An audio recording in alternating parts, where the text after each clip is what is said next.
Welcome to the Stay Frosty podcast. And this time, I'm actually changing it up from what I was doing before, but I realized this is a good opportunity for me to read you some of a book that I've been writing. I wrote it, most of it, a few months ago, but I'm thinking of continuing it now. And this, I'm going to read chapter 1 to you guys, and hope you enjoy.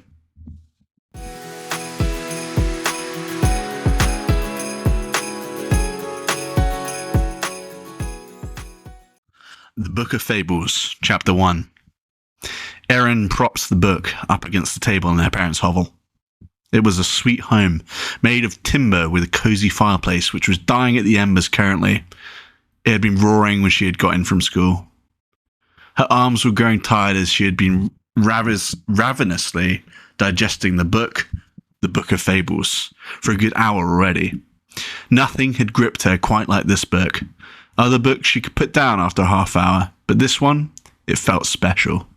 It contained interesting tales which helped children like Erin learn about the world and the do's and don'ts of adult life.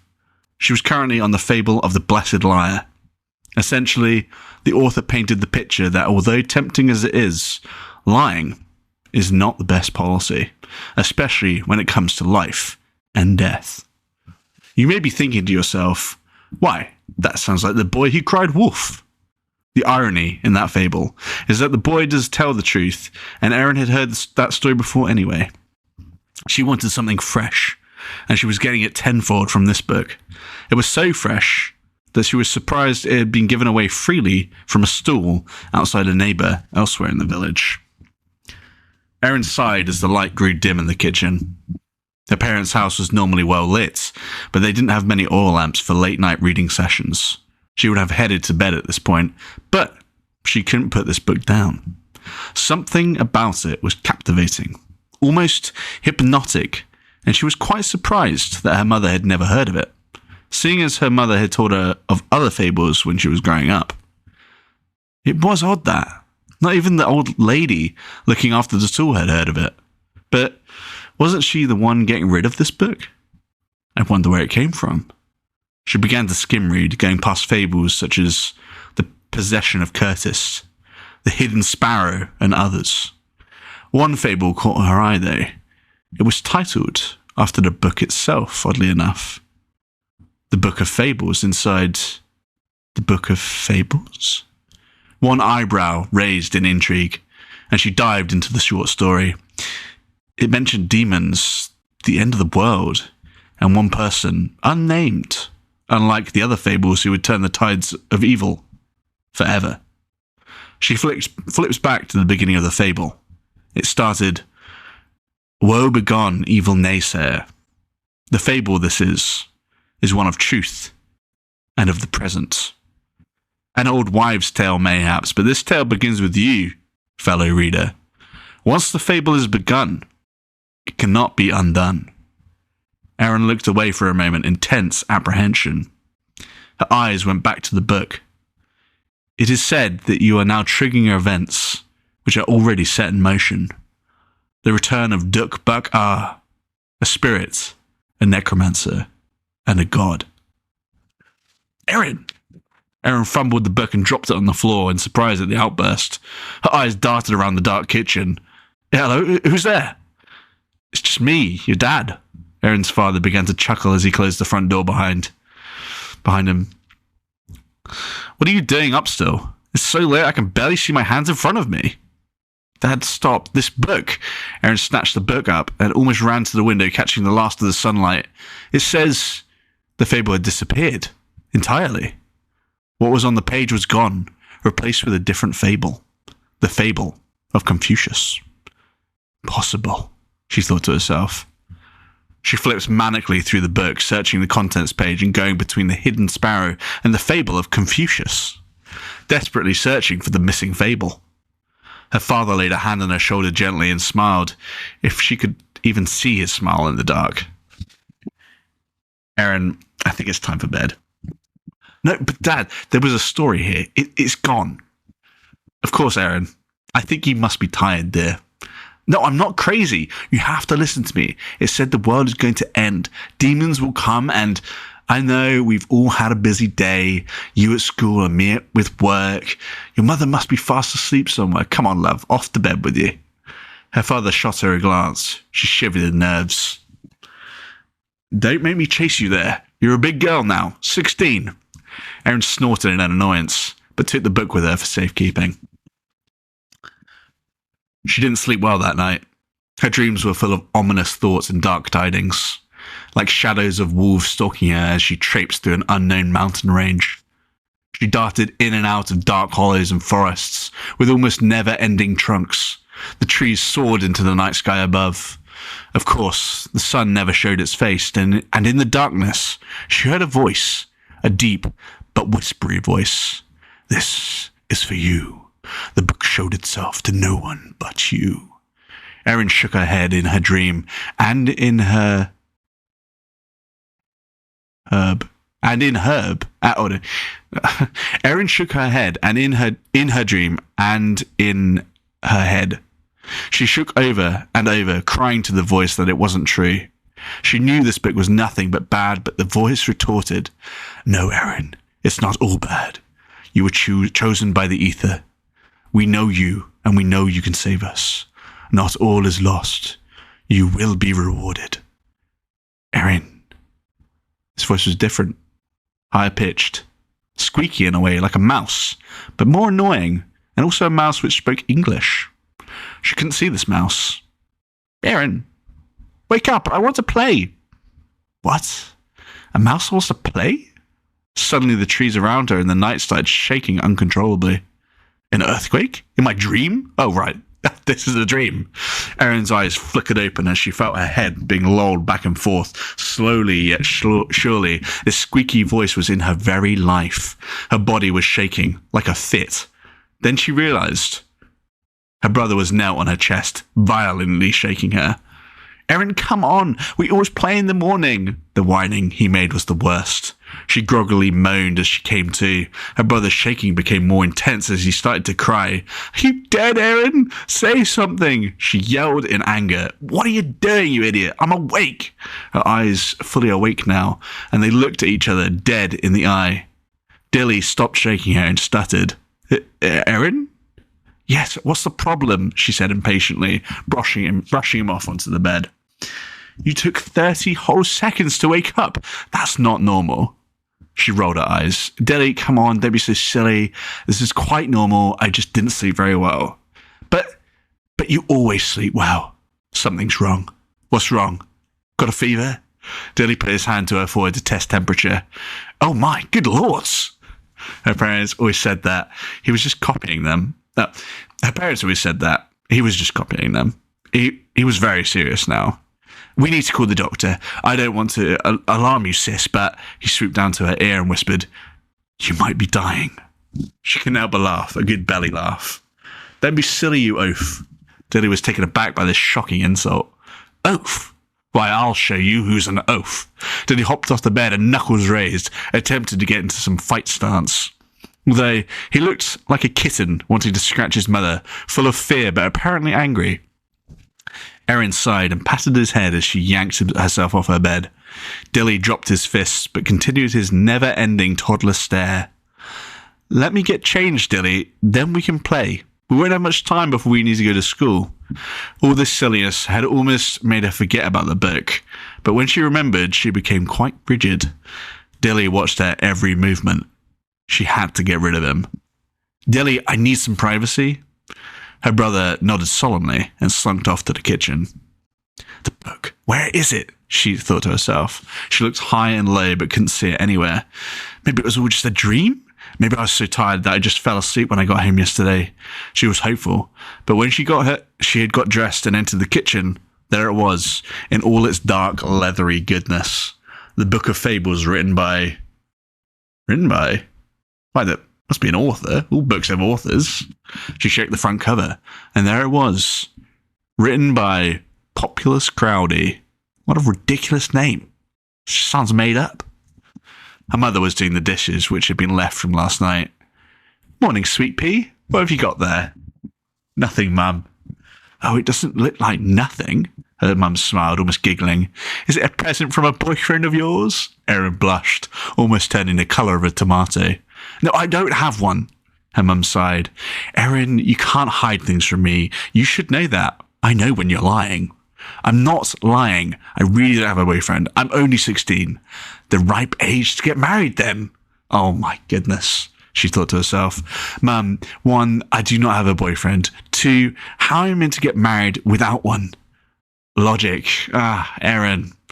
Logic does not always trump love. You are love-struck and in denial. I knew it. Mum is delusional, she thought. It must be the book. It sent her sky high in a fit of madness. Erin buried the book in her bag. Rapidly changing the subject, she asked, Mum, are you okay? You seem a bit tense. Her mum looked down at the dishes, then back to Erin. I'm a bit put out. You didn't do your chores yesterday.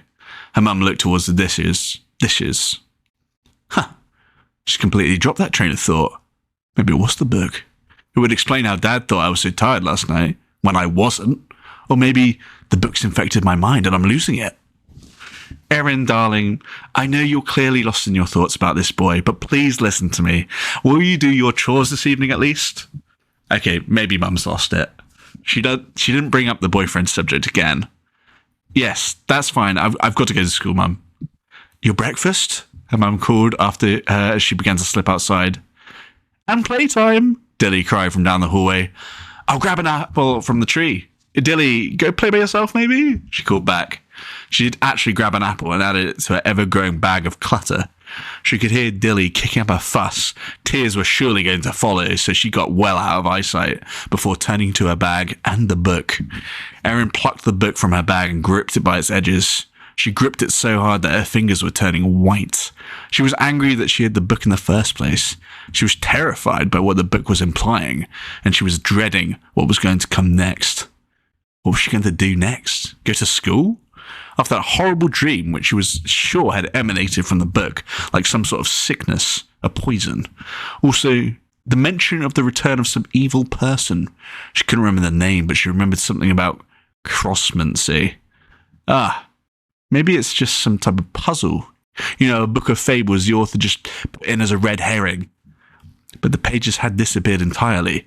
She couldn't forget that fact. In pitying despair, she traipsed along to school. Perhaps she would be inspired today and forget all about the dumb book. Although, surprising herself, she kept it on herself at all times. She could have quite easily placed it down and forgotten all about it. The day went quickly. She learnt things to do with the real world. She learned about cooking for later life. She learned about how 2 numbers could be multiplied, not just added. She learnt a lot in her history lesson, her favourite lesson. She learnt about the town's guard, why they were employed and their importance to everyday life. Unfortunately, no exciting reasons for their importance apart from safety and to avoid civil unrest, although she had a sneaking suspicion there was more out there that the teacher wasn't letting on. In fact, it was in her history lesson she learnt something useful for her run in with this horrific book of fables. Her teacher, Mr. Gantry, was talking about the town's guard and who they serve. They're protectors of the realm, sworn to protect the towns, cities, or royal quarters they're assigned to. Here in Ardtree, they of course protect the town walls and the inhabitants, but they are also key members of this town which serve more than just the smooth runnings and trade. For example, the lay members of the parish, the staff of the local vault-keep, and who can forget the local soothsayer? A boy piped up in the class. Who's that, mister? Mr. Gantry threw quite the glare at the boy as he spoke without raising his hand, nor at his turn. Being a kind teacher, he answered the boy's question. If you're referring to the local soothsayer? Yes, indeed, Mr. Gantry, sir. Yes, indeed, Mr. Gantry, sir. It's Gantry, with a T. The boy ignored him, obviously. The soothsayer is a well-renowned man. He's a keeper of our history in the town. Some say he knows more than just history. Mr. Gantry cleared his throat and looked around nervously as he realised he may have said something which would ignite the class into excitement, so he quickly continued with the rest of the day's lesson. Fortunately, nothing more was said, but that bit of detail had lodged itself in Erin's mind. Someone who knows more than history. Perhaps he can help with this forsaken book. When the day was done, Erin was saying goodbye to her friends and could see her mother entering the school gates, looking desperately for her children. Dilly ran to her, arms outstretched. This was Erin's time to sneak out. She had to see this soothsayer, and fast. She darted in and out of the town's back streets, making sure she wasn't spotted by school friends, family friends, or any random relatives, as she knew they would report her to her parents. She'd probably have to live through a whole week of being grounded. She realised after a good 10 minutes that she didn't actually know where the soothsayer worked or lived. Perfect. What now? She pondered this for a moment and was about to reach for the book, thinking perhaps it could give her a moment of enlightenment when it dawned on her. The people that protect the town's guard. They would know where this man is. She hastily made her way to the town gates where, without any problems, there were a couple of guards standing duty. They stood, one with a proud banner, the other with what looked like a clipboard and a pen. Well, they do say the pen is mightier than the sword, I guess. She instantly approached the gates. The one with the banner nudged his colleague, but the one with the pen was much too interested in the list he was perusing. "Oi, miss!" Erin stopped dead in her tracks, feigning that she had been caught. Oh, sorry. What is it, sir? No one leaves this late in the day. We're under strict instructions from the town council. The one with the pen eventually looked up in slight concern. Yes, Private, that is correct. Go. Erin tried not to be too upset with the rudeness of this guard in particular. Erin coyly drew in the dirt with her shoe. I was a bit lost, that's all. I'm looking for someone. The rude guard ignored her and continued with his ever-growing list of things to do. The private nudged him, but was too ignored. So the banner holder smashed the banner into the floor to keep it from moving and crouched at Erin's eye level. She didn't realise how tall these two were until he was eye to eye with her. "Who are you looking for, girlie?" Erin could have laughed. These two were as different to each other as with wood. "Ah, thank you. I'm looking for the local soothsayer, my teacher, Mr. Gantry." The rude guard chuckled. "Mr. Gantry? Oh, what has he been saying now?" The banner guard ignored this. "I know the soothsayer, yes," the rude guard interrupted. No surprise, as he had already proved his rudeness. "But it's not for us to tell, is it, Private?" The private gulped and straightened up. "True, sir." The rude guard had a glint in his eye, and Erin noticed he had a bit of a beard. Guards shouldn't have them. Also, one eyebrow had been pierced, although no jewelry showing. Good of him to remove it, but a pierced eyebrow? There was definitely more to this guard than met the eye. "What do you need with the soothsayer?" Erin looked around to make sure no one was eavesdropping and whispered, "I've come across an ancient text. I need some help deciphering it." The corner of the rude guard's mouth twinged into a smile, and not a nice one either. "Have you now? And do you have this text on you now?" Erin could see where this was going. Confiscation. She needed to make something up. "Oh, I lost it. Sorry, I just remember some of it." The rude guard dropped his smile and ignored her again. The private hesitated and took Erin aside so the other guard couldn't hear. "Saw him heading to the tavern earlier. That's your best bet." "The best bet? I'll have to go on then." She thanked the nice one and could have spat at the other guard, but thought better of it. He certainly didn't seem like he was guarding, well, anything. As she was on her way, she could hear the private being berated for his actions already and could only imagine how the rest of his shift would pan out. Erin knew the way to the local tavern, the Crimson Shadow. She didn't understand the name of the tavern, probably something to do with the colour of wine, but a shadow she didn't quite get. Her dad had told her before that it's what happens to people when they drink a bit too much. But a shadow? How can a shadow happen to people? Anyway, she sheepishly pushed on the heavy oak door, revealing a mix of locals, some chatting away, others buried in a huge plume of smoke around the bar, and others sipping their beverages whilst listening to the town bard Virtuolo, although he was probably as far away from a virtuoso as one could possibly get. Virtuolo today was singing whilst playing his cajon, a large box that you sat on, and to describe it as a cajon was quite the compliment. The people chatting in the booths and clustered around tables largely ignored the fact a young schoolgirl had entered the establishment. They were too busy with their midweek merriments. A couple of locals in the unnecessarily excessive plume of smoke noticed, but the people who noticed the most were the careful sippers on the fringes of the excitement of the Crimson Shadow. One of these sippers in particular noticed her here, and it was none other than the famed soothsayer himself. Erin didn't actually know what he looked like. but she was expecting an old man with a long hood and robes. She was about to be disappointed, but in a good way. Her eyes darted around the hordes of people, hoping one of them might look like her ideal soothsayer. After a few minutes of awkwardly staring down old men, she gave up and approached the bartender. Her head not even at the height of the bar, she called up, "Mr. Barman?" One of the locals raucously announced, "Looks like this one's come from the mines." There was little laughter. The comment was mostly ignored, except by the bartender, of course. The bartender leant over the bar, his bald head shining in the low lamplight. "Why, you're no dwarf, miss. Forgive me for my patron's ignorance." "Or just blind stupidity," another man piped up from within the cloud of smoke. "Oi, who said that?" the first man bellowed. There was no response. Quickly, the bartender interrupted. Now calm down, gentlemen. This is no place to start an argument." "Argument? This is the truth, and there's no doubt about it." That was a different voice again, all hidden away due to an unhealthy amount of pipe smoke. The first man went red in the face. "You know, I thought we were friends." The bartender began to get nervous, a few beads of sweat gathering on his brow. "Gentlemen, please. No one is stupid. You're all attending the best tavern in town. The only tavern in town, may I add." That one hit hard. The bartender was suddenly seeing red. He suddenly yelled at the top of his lungs into the smoking crowd, "I'm going to kick out whoever just said that." "Oh, them be fighting words." Yet another voice added to the fray. The first man straightened up, suddenly looking a lot more youthful than first anticipated. He dropped his cloak from his shoulders, revealing a broad chest covered with a strange black leather chest piece, much akin to armor than normal clothes. He whipped off his wide-brimmed hat to reveal his luxuriously dark hair, and with it, his dashing good looks. He was quite tanned, as if he'd spent time abroad, not rotting in the forests around here. His eyes almost had a glint of red in them as he brought his fists up to his face. "Whoever challenges Tome, the mighty soothsayer." "It's him? Should back right down." "Oh yeah? You and what army?" The retort didn't really make any sense. But then again, none of this bickering made much sense. I guess this is what Dad meant when he said, "This is what happens when people drink too much."